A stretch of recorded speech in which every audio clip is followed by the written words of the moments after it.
Ketika menonton TV, masih ingatkah kalian dengan iklan SMS seperti ini? Kok tahu sih? Makanya, ketika rek lucu SMS ke 9.700. Ini Jadi belum tahu. Sekarang ada paket hemat isi 10 konten. Ketik rek spasi pahe SMS ke 9.700. dan ini.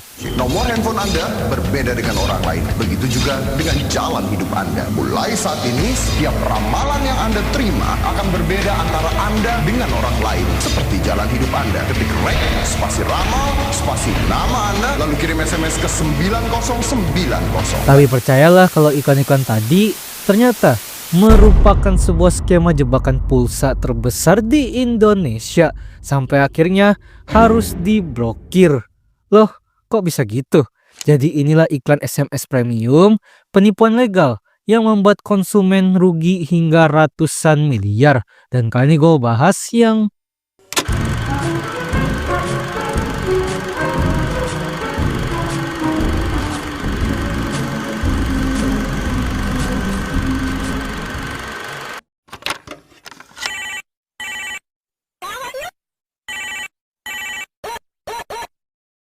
flashback ke tahun 2000-an di mana internet benar-benar tidak sefleksibel sekarang. Di zaman itu internet sangatlah mahal, masih lambat, pokoknya jauh dari kata stabil. Selain TV, kebutuhan digital yang ada di genggaman kita, ya sudah pasti fitur SMS, sebuah fitur komunikasi yang paling standar, yang bahkan sampai sekarang masih relevan. Tapi jelas mengirim pesan itu nggak cukup.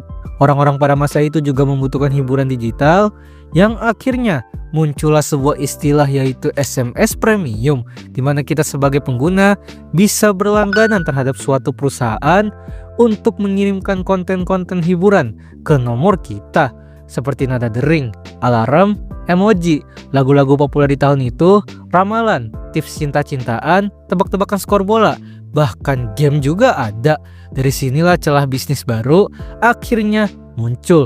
Banyak sekali operator yang bekerja sama dengan perusahaan content provider atau yang biasa disebut dengan CP, di mana mereka bekerja sama untuk membuat layanan SMS premium dengan konten-konten yang menghibur. Cara kerjanya sendiri adalah mereka akan mempromosikan kode-kode unik mereka seperti ketik rek bintang 111 pagar dan sejenisnya, di mana ketika kode tersebut diketik dan di-send, SMS kalian otomatis sudah berlangganan ke konten-konten mereka, di mana di setiap kurun waktu tertentu kalian akan diberikan SMS yang berisikan konten yang sudah kalian langganan.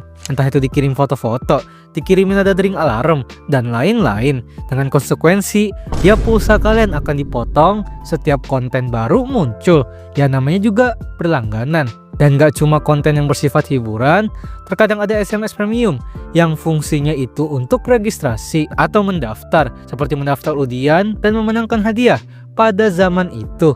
Gak heran iklan SMS premium seperti ini benar-benar masif dan ada terus. Gue inget ketika masih TK dan menonton TV, iklan-iklan SMS yang kayak gini, yang promosiin lagu lah, ramalan lah, dan game-game jadul itu muncul terus. Mulai dari yang iklannya random sampai ke iklan-iklan yang sifatnya bahkan 18+.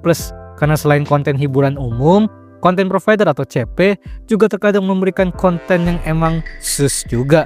Yang intinya SMS premium seperti ini adalah cara orang menikmati hiburan digital pada zaman itu. Sekilas fitur-fitur ini terlihat biasa aja, semuanya legal, iklannya banyak, bahkan gak jarang banyak artis-artis populer yang jadi model iklannya. Tapi ternyata semua itu merupakan sebuah jebakan.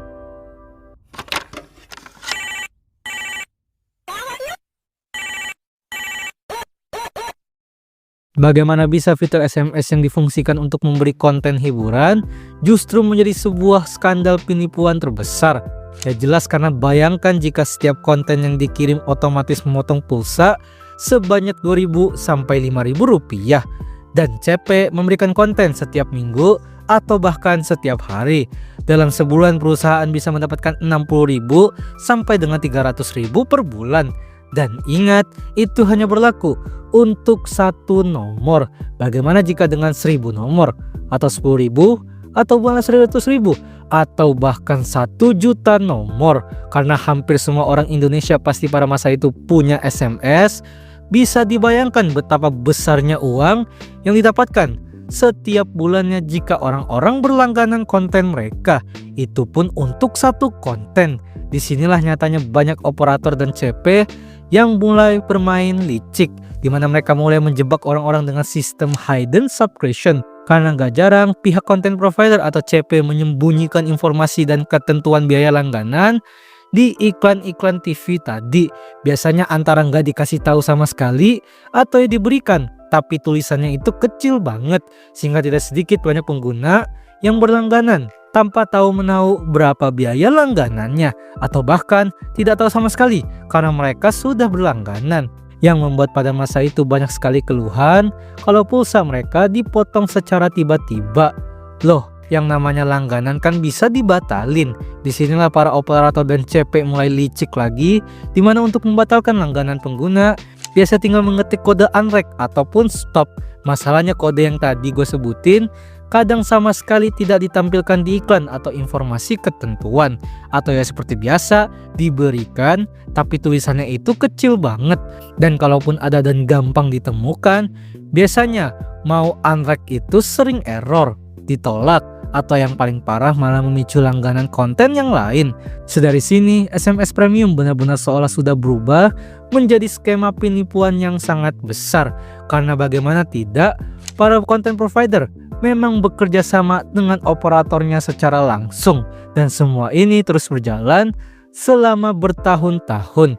Bahkan menurut data kerugian konsumen bisa mencapai di angka 136 sampai 140 miliar rupiah per bulan. Bahkan juga menurut bisnis.com bisa sampai 900 miliar per bulan.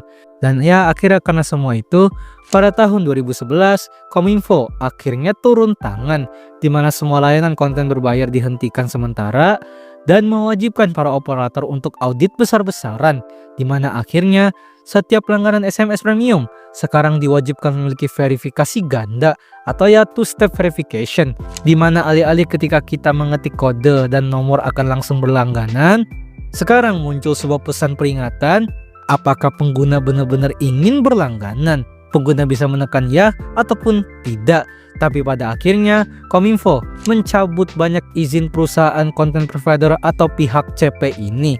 Nomor-nomor layanan mereka pun berujung diblokir, yang akhirnya sejak saat itu tidak ada lagi konten berlangganan melalui SMS.